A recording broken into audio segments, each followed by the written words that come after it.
It happened. I played my first ever electronic music live show.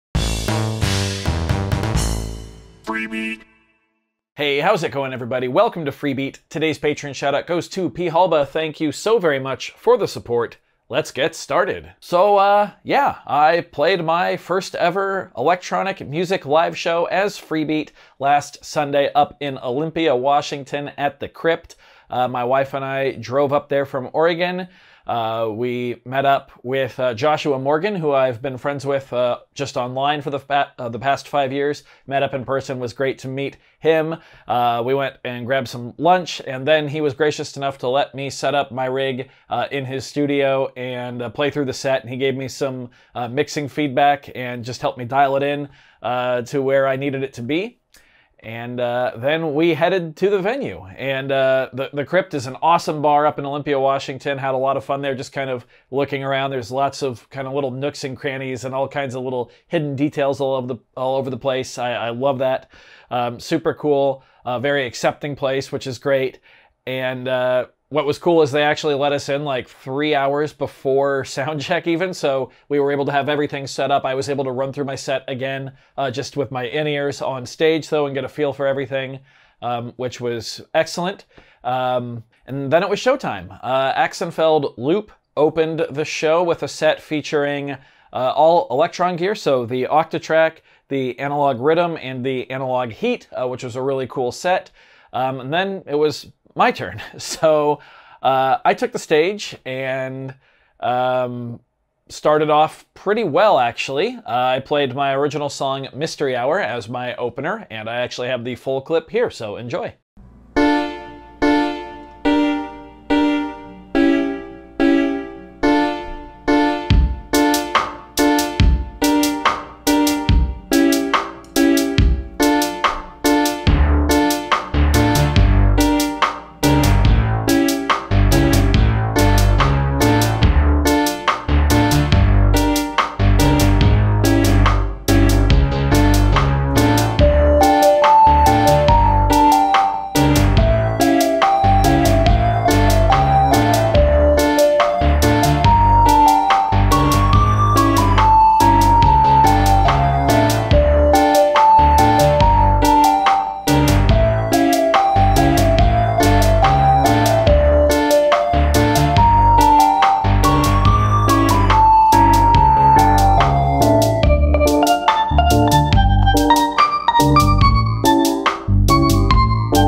Thank you. Now, I thought that went pretty well. A couple little mistakes, but nothing bad, nothing crazy at all. I was really happy with the performance, and then I moved on to the next song, which was an original called Just Waiting. And everything was going great. And about 30 seconds in, I started to hear this awful hissing, screeching sound in my in-ear monitors. And turns out my little in-ear monitor amp pack, this thingy right here, which runs on 2 AAA batteries. Turns out I forgot to change those before the set, and they had died. So I didn't realize I was the only one hearing that in my in-ear, so I panicked and immediately hit the clear all button on my pedal board, which just cut all audio for the crowd too. I later realized I probably could have let that go on and just finished the song without monitors, which would have been a little, dangerous, I guess, but wouldn't have been that crazy. But instead what I did is I killed it and I went and changed the batteries in and then started the song again. And from there, things were kind of rough. So the next song I played was a cover of Rush's Leave That Thing Alone, which is an instrumental. And that actually went okay, except for one major mistake in the middle where there was kind of like an awkward measure of silence because I spaced hitting a pad on the Roland SP-DSX to fire off a transition sample. Which, it's okay. I call that a major mistake, but no one really seemed to mind. Then next up, I did a reharmonized cover of Taylor Swift's Love Story, which is one of my favorite songs on the set. I really like how it sounds.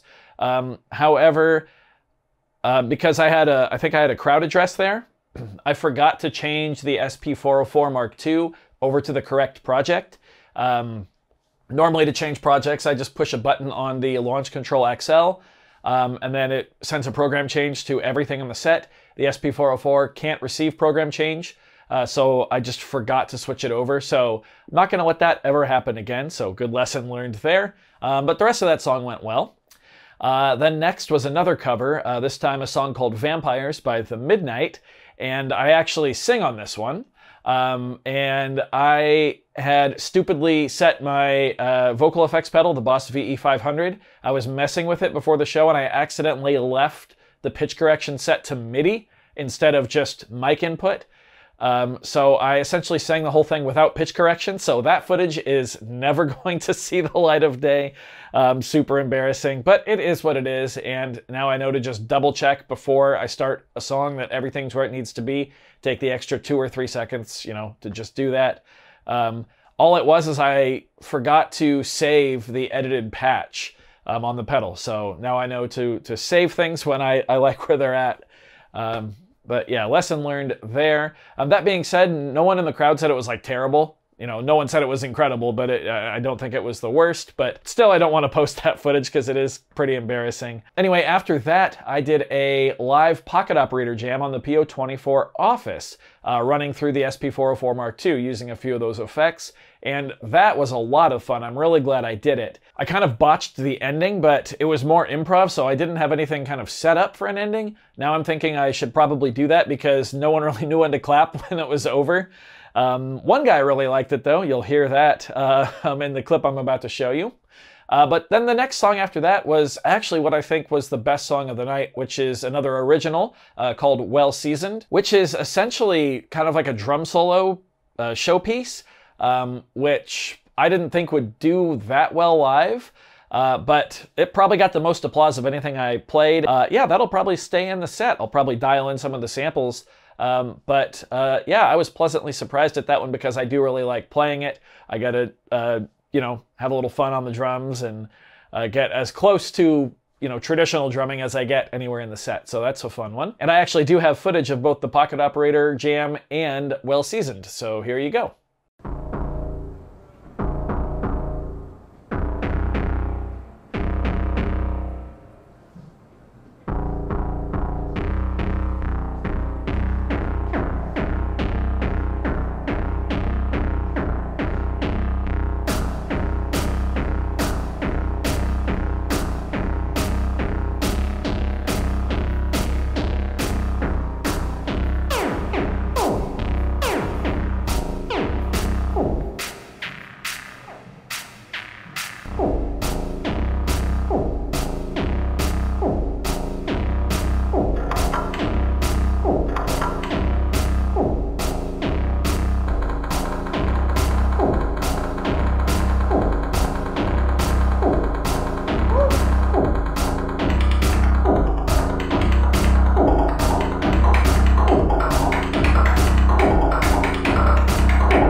why more people aren't down here right now. Thank you. Because that was sick.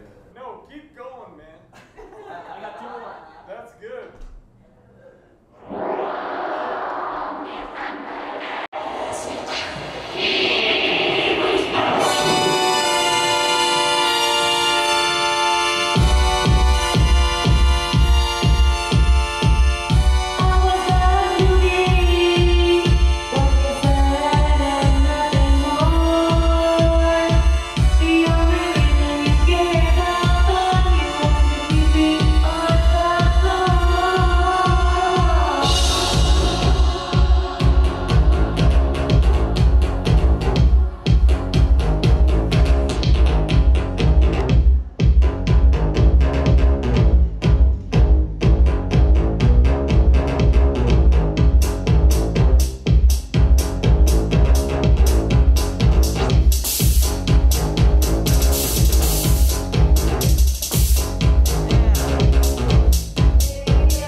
And then I wrapped up with another original, Ghost in the Galaxy, which is where the bass line from the channel intro is from, you know, that dun, dun, dun, dun, dun, dun, dun, dun. And at this point, I was feeling pretty low, like confidence-wise, and I was super in my own head and kind of rattled. So I accidentally, I think, like triple triggered something with the foot. So I was like 3 events ahead. So I had all these loops playing that were not really related, and it was not great. So I just kind of made a makeshift ending by pushing the all clear pedal and pairing that with a crash cymbal. And watching it back, you could definitely tell something was off, but people still seemed to enjoy it. So that was the big takeaway, was that I don't need to worry so much about, you know, people judging every tiny little thing. What I do need to work on instead is just smooth starts. I don't want to have to restart songs over. It was kind of embarrassing that I had to do that a couple times. And I need to make sure that all my patches and projects are lined up and that those changes happen in between songs. I also think I'm going to be adding a back button for my event trigger on my Morningstar and Boss FS5U pedal, which if you didn't catch last week's video, I go over the whole rig and how that works. But I'm going to be putting a back button on there. And then I'm also going to be putting an undo button on the RC600 or maybe on the Morningstar as well, where it just undoes the previous action on the currently selected track of the looper, just so I do have a little more flexibility in case something is you know, triggered off and needs to be redone, you know, better. So yeah, all in all, I'm pretty happy with the gig. There were only like 10 people there, so it was the perfect environment to make mistakes and to, you know, learn some really valuable things. Pretty low stakes scenario, which was great. A couple fans of the channel came out, which was really cool. I love meeting people in person. I got my first taste of that at NobCon last year, so to get a little more of that was really cool. Very nice to interact with people who have been watching me for a while. That always just blows my mind. But yeah, aside from that, it was a great time. Shout out to Axenfeld Loop for opening with a great set, and to Joshua Morgan for an incredible set after mine, as well as helping me get the gig and really being the driving force that, you know, got me out there and playing live. And to graciously letting me set up in his studio at his house and play through the set, helping me with feedback there. Yeah, just awesome to meet him as well. And shout out to Lady Freebeat, my wife, for driving up with me and taking a day off work so she could stay the night. We stayed the night in a hotel and you know, kind of made it into a mini little trip, which was a lot of fun. And she was very supportive, filmed the whole thing, and yeah, just love her to pieces. So very lucky to have her. But yeah, that's a brief little summary of my first ever live electronic music gig as Freebeat. I cannot wait to get out there and do it again. Joshua and I are already looking at more potential dates that we could get out there and play, so I will keep you all posted on that. Hope you enjoyed the footage, hope you enjoyed the insight, and thank you for being here. If you did like the video, be sure to leave a like on it. If not, big ol' thumbs down is always okay. Either way, be sure to hit that subscribe button, ring that notification bell. Thanks so much for being here. Thanks for watching. We'll see you next time. Bye.